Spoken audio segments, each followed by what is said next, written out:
everybody. Welcome back to the Horror Appraisal. We have an awesome review for you today. I'm Sam. I'm Evan. And today we're going to talk about a movie that we've known about for quite some time. But Scream Factory did an awesome release, an epic release on it recently. Yeah, absolutely. It's a movie that I remember kind of like watching on Showtime or HBO when I was a kid. When I was a kid, it was kind of hard to follow. And I don't remember... growing up, I didn't really remember much about this movie till I bought it on DVD like years later. I actually didn't even remember what the name of the film was. I just remembered like clips from it. And like I remember talking about it with you, and you told me, I was like, oh dude, I know that movie. It's Nightbreed. Directed by Clive Barker. Special edition here. Mm-hmm. I did an unboxing video on it long ago. Yeah. But one of Clive Barker's great movies. Showcases. It's of course based on one of his works, like so many are. It's based on his novella Cabal.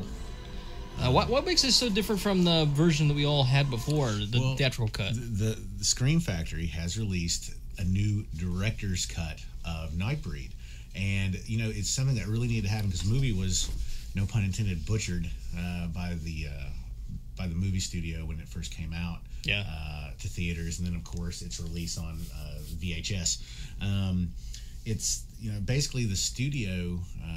This movie portrays like monsters, kind of in the role of the protagonists, and they're very very grisly looking beasts and very animalistic. And the studio didn't want to.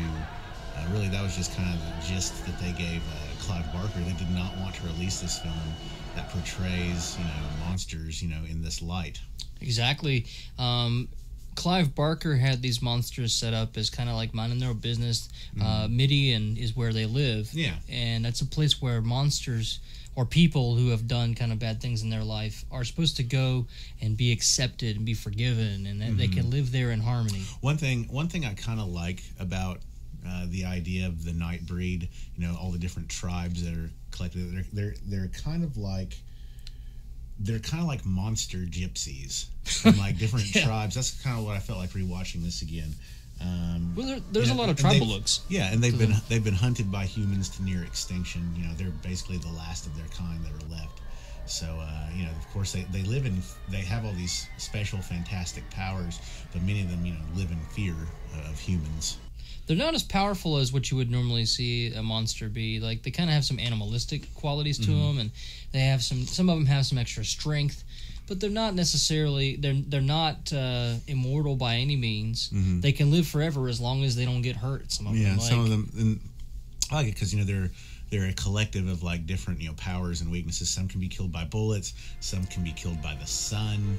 Yeah, I just love. I love the it's. The picture, the idea of like this place, Midian, being so grand in scale. Now, of course, it's a movie, and you kind of have to use your imagination a little bit. But like this place is like this huge underground dwelling of all these different denizens of the dark. Well, it's kind of just reminds me a lot of what is it? Hell. Oh, not really, but I think that's what some of the people that are afraid of these monsters in the film, I think that's what they kind of figure that Midian is. It's like kind of like a sitting on top of hell. It's like this underground layer. Yeah. The story, though, we center around this guy named Boone, played by Craig Sheffer. Yeah, he's been in several other things. He was in River Runs Through It. He was in A River Runs Through It. He was Brad Pitt's brother in that. Tom Skerritt was her dad. Also, there's another guy who's in this movie. Some of you might know him from another Clive Barker film. Doug Bradley is in this. Doug Bradley plays Lylesburg. Yeah, Lylesburg. Of course, he's also pinned head. He's got the slits in his face, and it's got kind of interesting. Those two were reunited years later for Hellraiser 5: Inferno.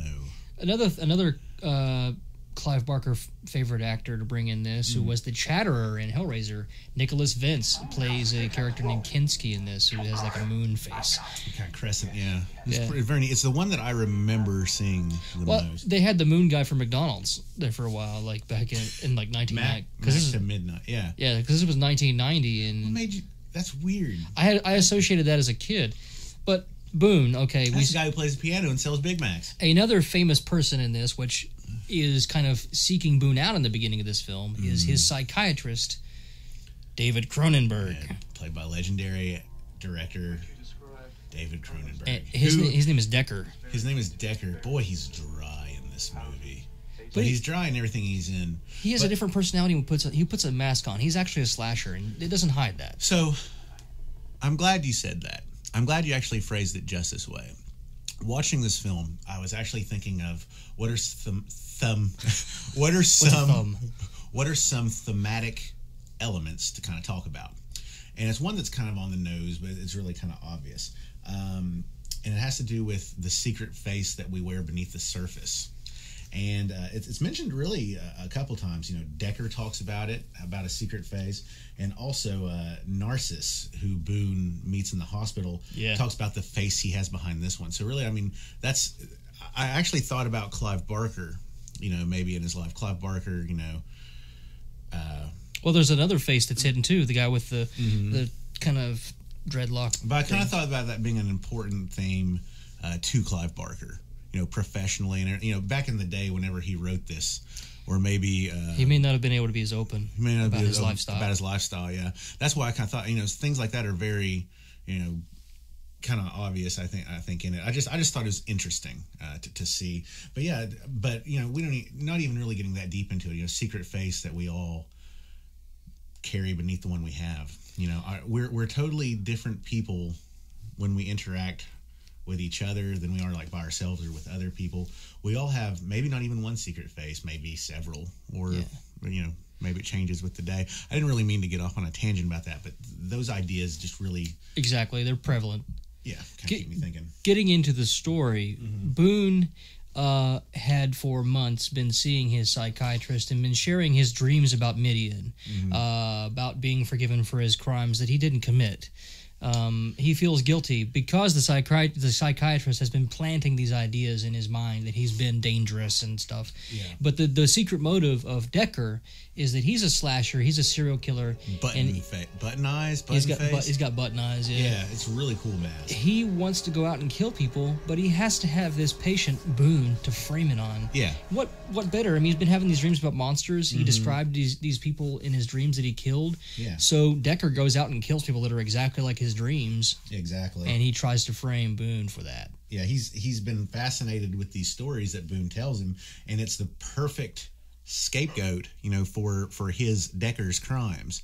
By the way, man, that guy's got a crazy knife collection. He does. Those are like some of like the longest knives. They're some of them are quite ornate. He's got a room, I guess, in his house or apartment where like the bubble thing is coming up. Remember that, like he's got these wall things that are like fish tanks, but they don't have fish in them. They just have bubbles in them. They're red lights. Yeah, there's something like a rich guy would have had in their house in like the late '80s, early '90s. Something that like just looked kind of cool at the time. Very 1990. Yeah, just like his suit. Yeah, golly.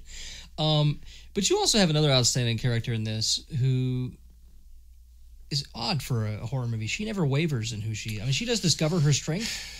But she is very strong. She is Boone's girlfriend, and I disagree, but I will make a point about that later.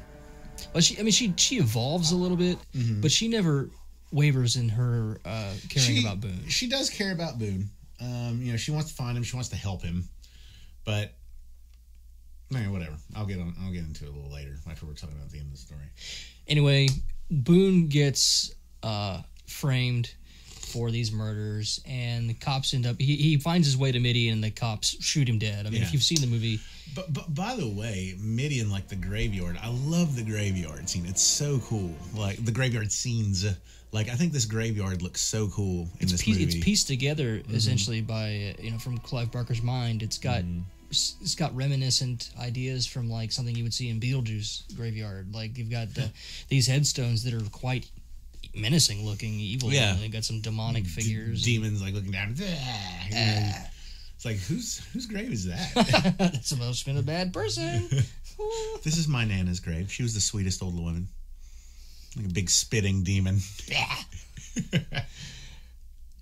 But like what you see with the reason Boone dies is because.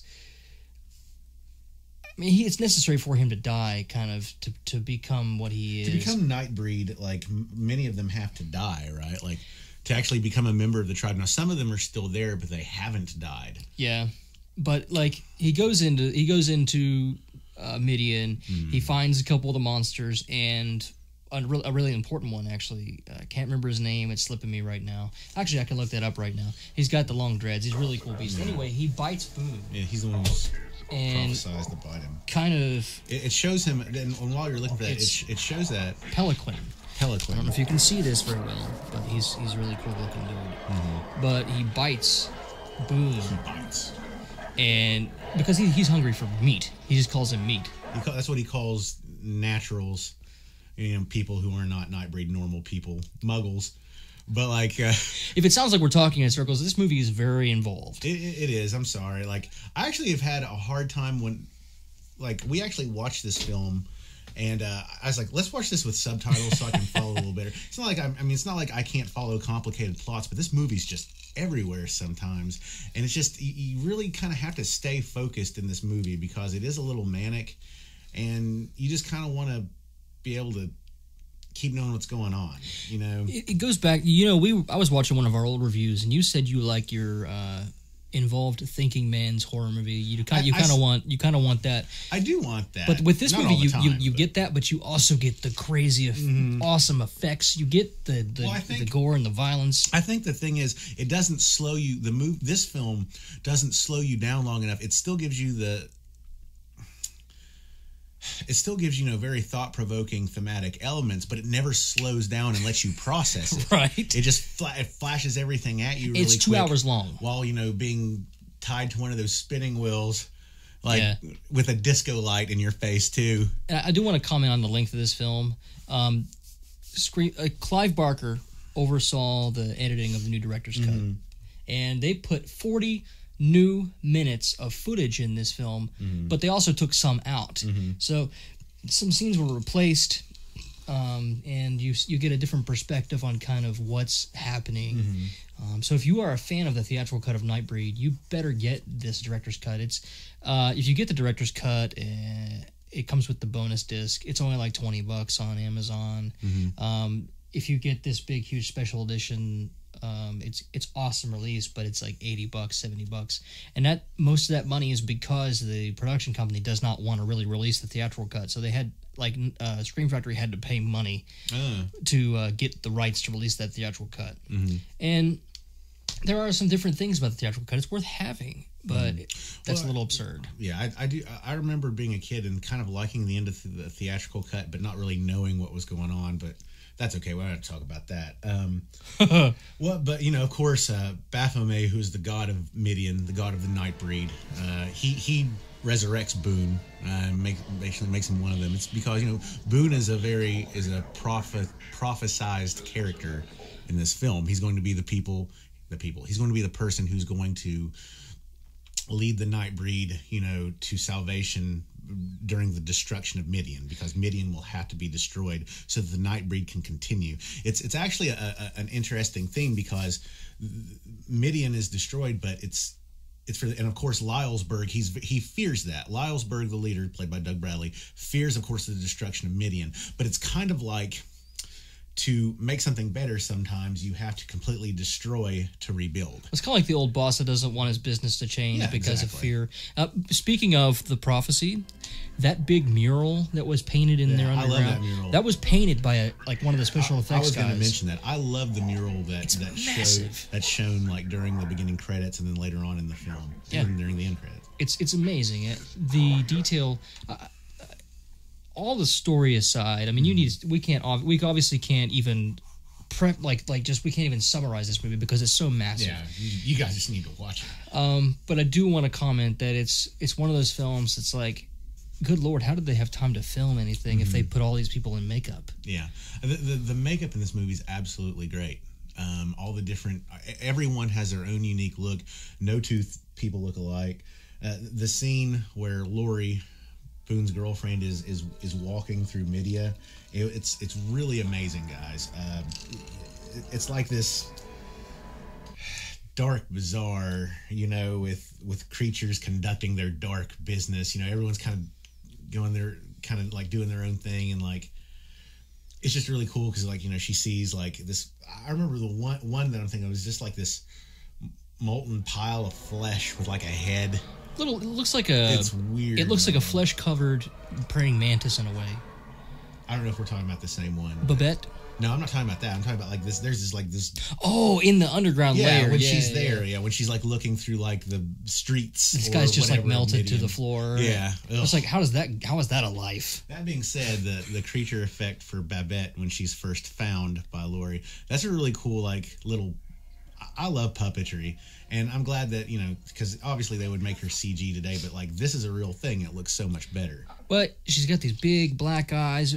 The son with her, Babette is the child of one of the main monsters, and when she goes outside, the sun doesn't necessarily destroy her, but it kind of renders her crippled because it transforms her into like this little kind of scrawny, alien-looking.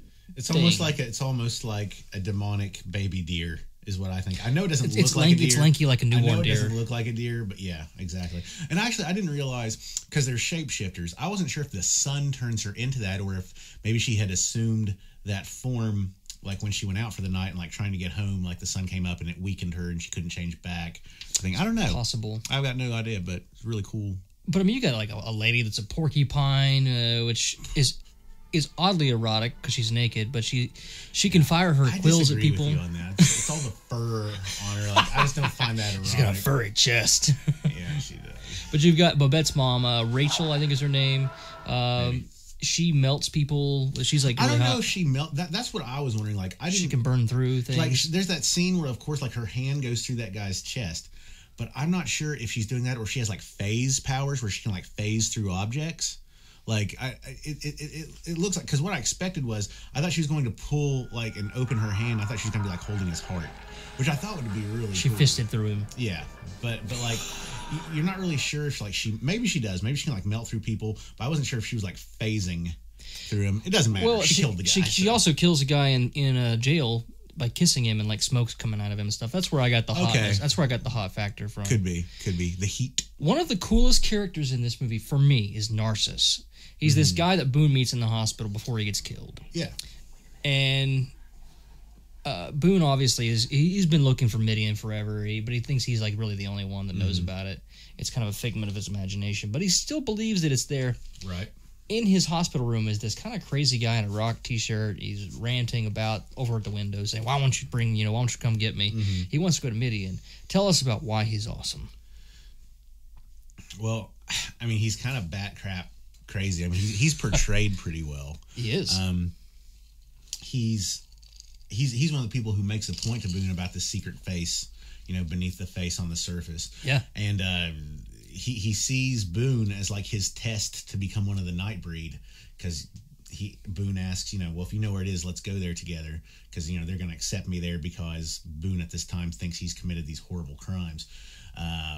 But he like takes these little like thumb razors and like starts to like peel his flesh off. I remember I recorded this movie, theatrical cut. I recorded it on Cinemax when I was a kid. I recorded it on a tape with Split Second in the same night. And wow. Yeah, wow. That's a great double feature. That is how I found out about Nightbreed. And I recorded it on accident on Cinemax. And when that dude pulled out, I was probably 8, 9. Right. And when he pulled out those little thumb razor things, started cutting here, and he pulls his scalp back and reveals the muscle and stuff under there. Starts ripping this stuff off. All he has left of his face is just this part right here. Yeah, great makeup. Great makeup. And like, what really baffled me as a kid is he's screaming in pain and agony, but he's totally willing for that to have that suffering to join Midian. What I like is absolutely. What I like is the fact that when they would do makeup effects like this, where you remove, technically, an actor in a chair where they're applying makeup. Well, you're not removing anything; you're adding stuff to someone. Yeah. But it's just the illusion of still making that person look diminished, like there would be less there if they actually, if he had all this skin. It's great. It always looks so good. I mean, it's just very well done. Well, you can tell you can't really tell where they did it, but obviously they had to build up his cheeks a little bit, right, and then subtract here. They had to hide it. I probably shaved his head for the role. I imagine I would have. Yeah. Do you have like a favorite aspect of this film? Like a favorite creature? I mean, the Berserkers are awesome. The Berserkers are awesome. They're like the Nightbreed that can't be controlled, but they've got to release to like help them fight. They just keep them locked up. Yeah. that flying ray looking thing. Yeah. I don't know. I don't really have a favorite, to be honest, because everything in it is just so unique by itself and such great effects. It's really hard to pick a favorite, I think. I love Pelican, or whatever his name is. He's like one of the main monsters. They put him on screen a lot. Yeah. You've got two kind of, I guess they're lovers, they're dudes, but one of them is like they kind of act like it. I mean, they stay in the same. It is a Clive Barker film. One of them's kind of greenish reptilian looking, like he's got horns. I thought he was black. I thought about that devil looking guy. Yeah, he's like black green. I think he's green. Blue green. He's got horns that are turned around like a ram kind of thing. Yeah. And then he's got this guy that's always got his shirt open, but he has these little slits here in his belly. And they're like these little tentacles that come out with claws that like can claw into people. Yeah, that was cool. I tell you, like I said, this is a different one, but I like the guy like with his head set down in his stomach. Yeah. Like that one. When I saw that, I was like, wow, that's really creepy and awesome. Like, it's such a good effect. It's just such a good prosthetic and makeup. I really like that. One thing that we definitely want to just mention, at least, is the fact that this movie has, pretty good music. Yeah. And it's because, if you've ever watched a movie in your life, 5 seconds into the score, you'll realize that this music was done by Danny Elfman.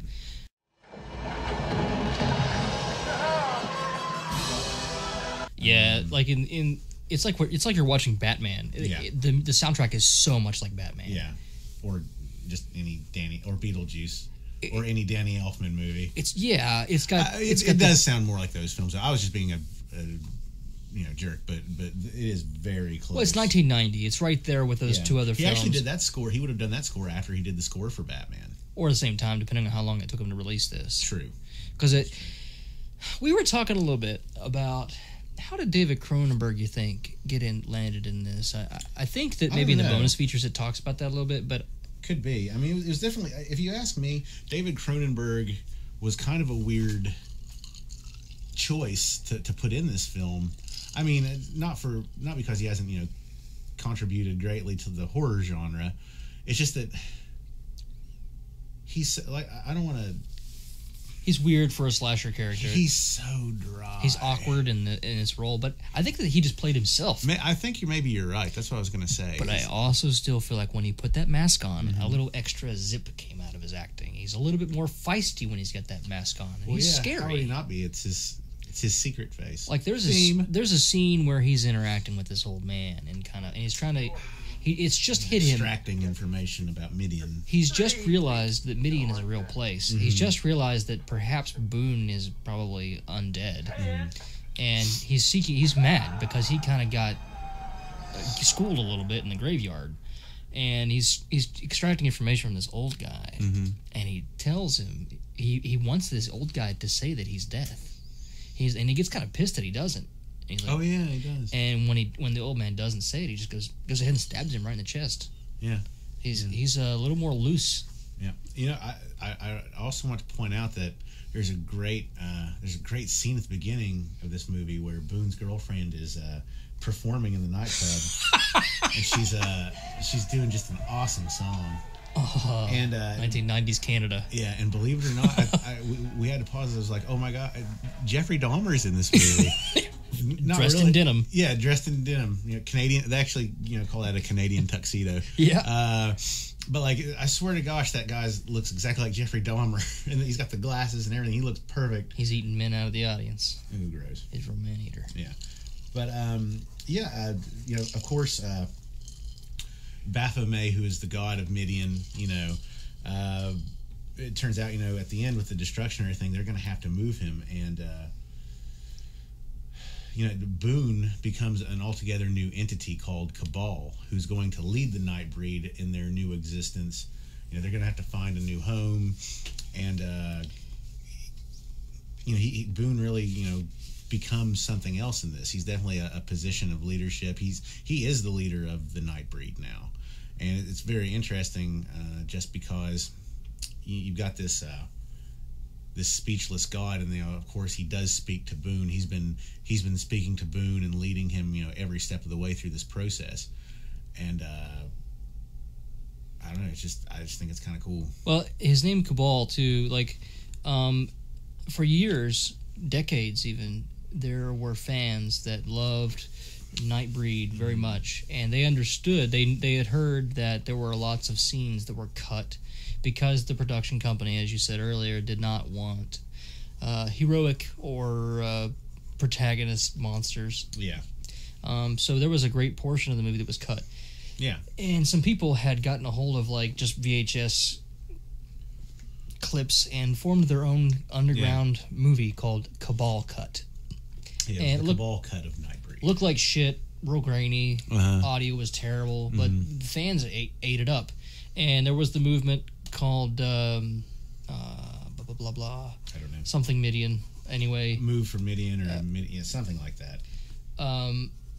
But they were the driving force behind getting Clive Barker to find the footage. And what is included in this as the director's cut is not the Cabal cut.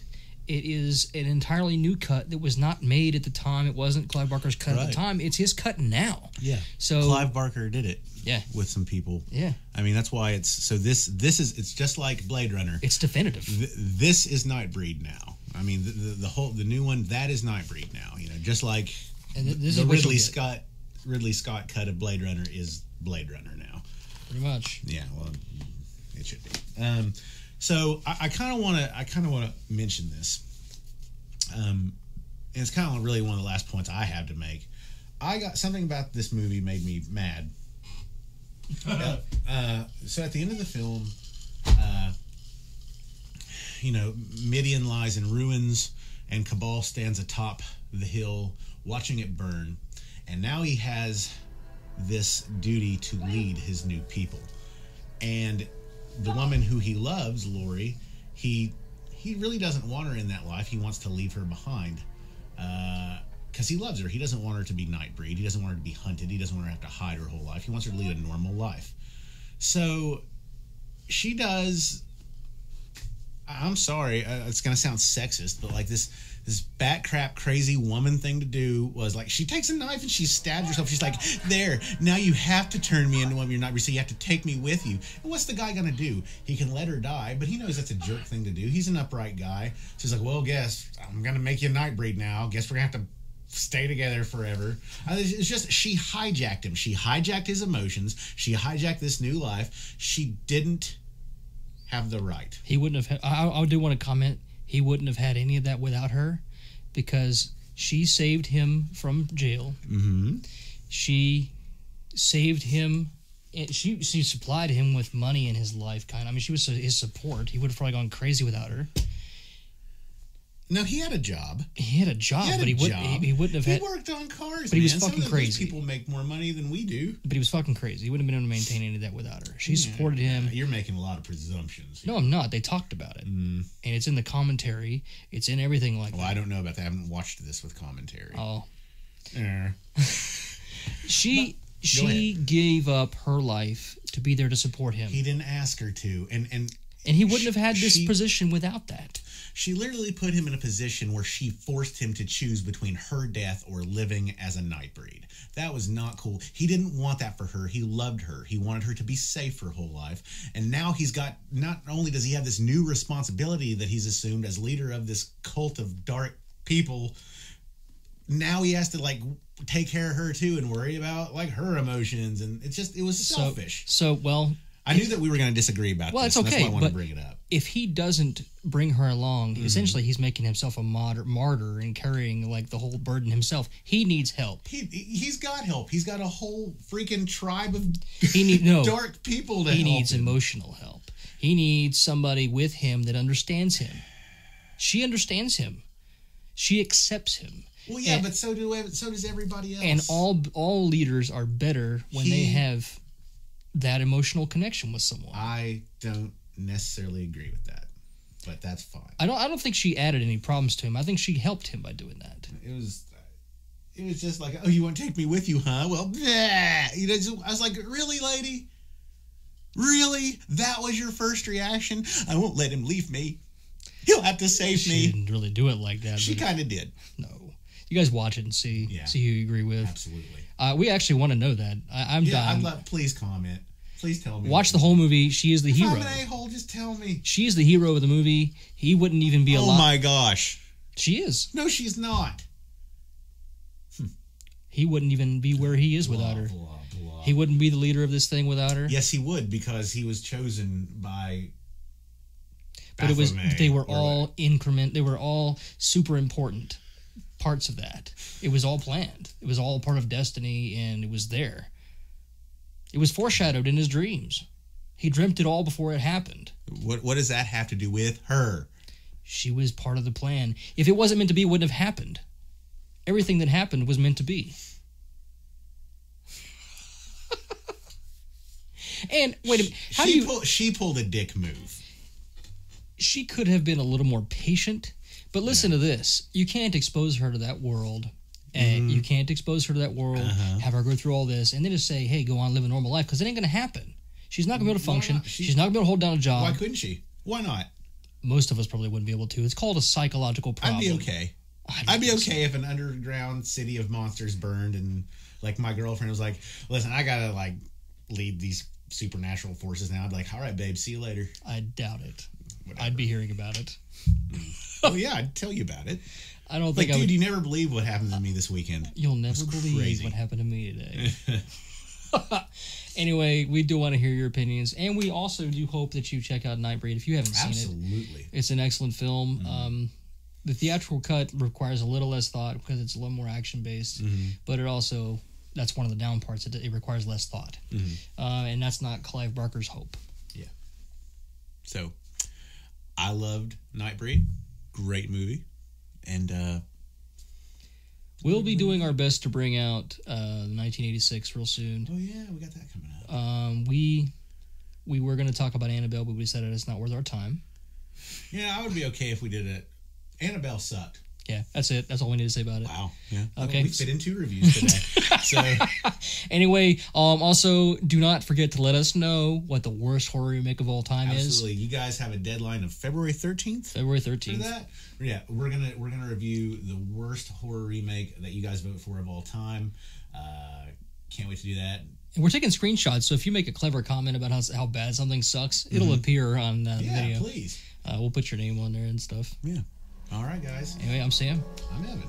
Thanks for watching us. Yeah, thanks. Have a good one. Bye. I saw their God. I saw him. I can still smell him. He's